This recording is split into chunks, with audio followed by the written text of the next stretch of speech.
President Abraham Lincoln was also thinking of bold action 150 years ago when he said, "The dogmas of the quiet past are inadequate to the stormy present.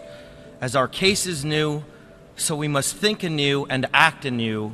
We must disenthrall ourselves, and then we shall save our country."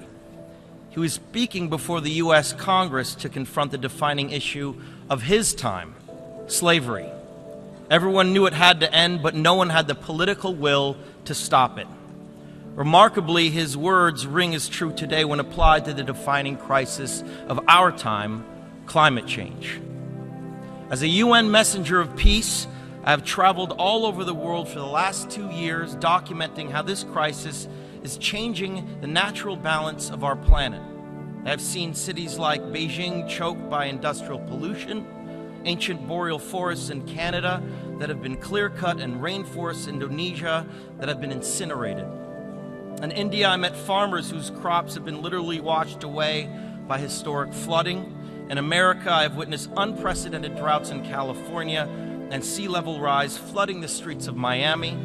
In Greenland and in the Arctic, I was astonished to see that ancient glaciers are rapidly disappearing, well ahead of scientific predictions. All that I have seen and learned on my journey has absolutely terrified me. There is no doubt in the world scientific community that this is a direct result of human activity and that the effects of climate change will become astronomically worse in the future. You know that climate change is happening faster than even the most pessimistic of scientists warned us decades ago.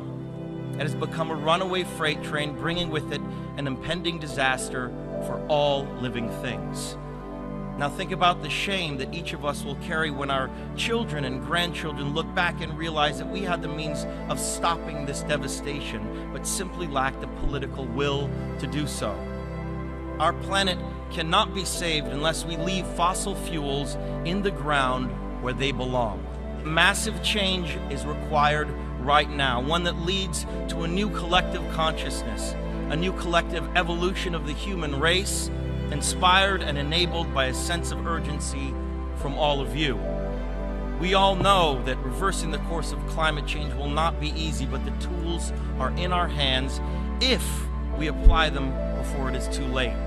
Now is the time for bold, unprecedented action. It is time to ask each other, which side of history will you be on? As a citizen of our planet, it is time to declare no more talk, no more excuses, no more 10-year studies, no more allowing the fossil fuel companies to manipulate and dictate the science and policies that affect our future. Lincoln's words still resonate to all of us here today. We will be remembered in spite of ourselves. The fiery trial through which we pass will light us down in honor or dishonor to the last generation. We shall nobly save or meanly lose the last best hope of Earth. That is our charge now. You are the last best hope of Earth. We ask you to protect it, or we and all living things we cherish are history.